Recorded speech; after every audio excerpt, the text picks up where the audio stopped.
The year is 2025. The world is a prison state where the poor are silenced and the guilty are paraded for slaughter.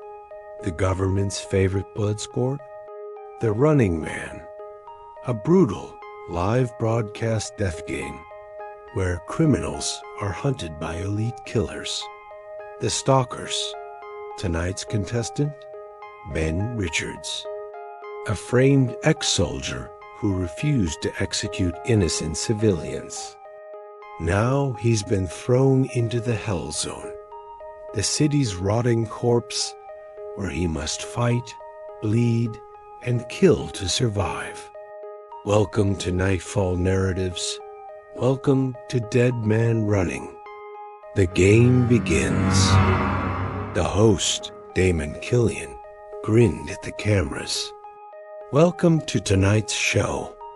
And let's give a big Running Man welcome to our latest contestant, the Butcher of Bakersfield. The crowd boomed with applause, eager for blood. Ben was locked into a launch pod. The restraints clicked. 3, 2, 1. Launch! The pod fired into the game zone, crawling with cameras, traps, and stalkers ready to kill. Richards is dumped into the abandoned Olympic arena, cold air biting into his skin. A sudden roar of chains and blades cutting through ice fills the silence. From the shadows, a hulking figure in black armor skates forward, his breath visible in the freezing air. Sub-Zero. His razor-edged hockey stick gleams under the flickering lights. Time to break the ice, runner. He sneers before charging. Richards dodges, barely avoiding a blade swipe that shreds a metal railing in half. A second attack slices open his arm blood, tripping onto the ice. Sub-Zero laughs. But Richards spots a broken hockey net, the wires loose. As Sub-Zero lunges for the kill, Richards snatches a metal wire and yanks it tight, garrote style. The blade barely misses as Sub-Zero skates straight into the wire, his throat splitting open like a peeled fruit. He collapses, twitching, drowning in his own black-red blood. The audience gasps. Richards wipes the blood from his hands. Game over. Ben ran into an abandoned factory, but the sound of a revving chainsaw stopped him cold. Buzz saw a motorcycle-riding psychopath, his chainsaw roaring as he tore through steel beams to get to Ben. At the same time Dynamo appeared, his electrified armor crackling, lighting up the darkness like a Christmas tree. Ben dodged Dynamo's lightning bolt, but Buzzsaw was already on him, swinging the chainsaw, telling him how much his beloved Saw is a part of him, and how he wanted to make it a part of Richards. The blade bit into Ben's shoulder, but instead of screaming, he grabbed the chainsaw mid-spin. "That's all right. Keep it," Ben shouted. His fingers shredded, blood spraying, and jerked it back, shoving it into Buzzsaw's crown jewels. Buzzsaw's scream was cut short as the chainsaw ripped him in half, his intestines spilling onto the floor. Dynamo watched in horror before Ben grabbed a loose pipe and shoved it into his mouth. "Take that light bulb." One spark and Dynamo's head exploded, showering the walls in burnt flesh and teeth. Ben spat blood. "That violent enough for you, killer?" A shadow loomed overhead. Fireball. His jetpack flames roared, melting the concrete beneath him. "Got a light, Richards?" He sneered, firing a massive wall of fire. Ben barely rolled away, his jumpsuit catching fire. He screamed, smothering the flames, but Fireball was already circling back, laughing. Ben spotted something, a leaking fuel line. Thinking fast, He yanked a fire axe from a corpse, waiting until Fireball dove in for the kill. At the last second, Ben swung the axe, cleaving Fireball's fuel tank open.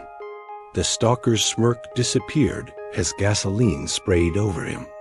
Ben flicked a burning scrap of cloth at him, saying, "How about a light?" Whoosh!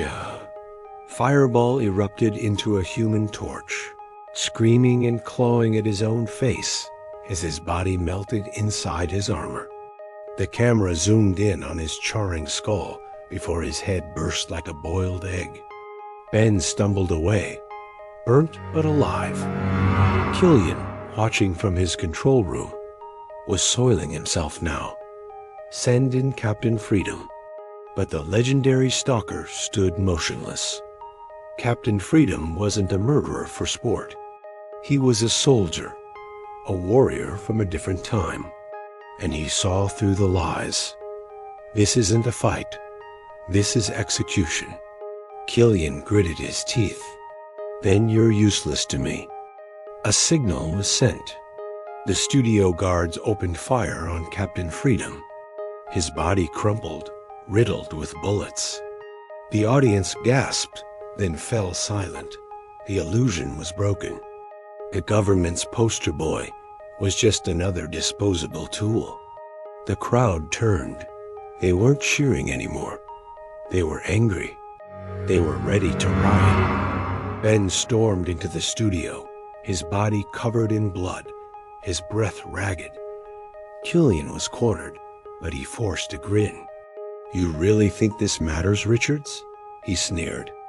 "Kill me, and another bastard just like me will take my place." Ben said in a commanding voice, "I live to see the day you eat that contract, but I hope you leave enough room for my fist, because I'm going to ram it into your stomach and break your goddamn spine." Carb? He grabbed Killian by the collar and threw him into the contestant launch pod. Killian screamed, pounding on the glass. "Wait, Ben, the shit was well and truly up his back now." Ben slammed the launch button. The pod fired, straight into a concrete wall at 200 miles per hour. The impact exploded Killian into a red smear, his guts dripping down the shattered screen. "That hit the spot," joked Ben. The crowd erupted into a riot. People tore the studio apart, breaking cameras, fighting guards, setting fire to the stage. The revolution had begun. But as Ben watched the flames rise, a thought gnawed at him. Killian was right. The government wouldn't stop. Someone worse would take his place. And then a voice crackled through an old military radio. A deep, commanding voice. "Richards, you don't know me, but I've been watching you. If you want to kill the real bastards responsible, meet me at Resistance HQ." Ben frowned. "Who is this?" A pause. Then, "Call me Dylan." Ben's blood ran cold. That name, it belonged to a ghost. A war hero, declared dead at the hands of a predator. Dylan used to be someone he could trust. A man who once survived something far worse than the Running Man. The camera faded to black.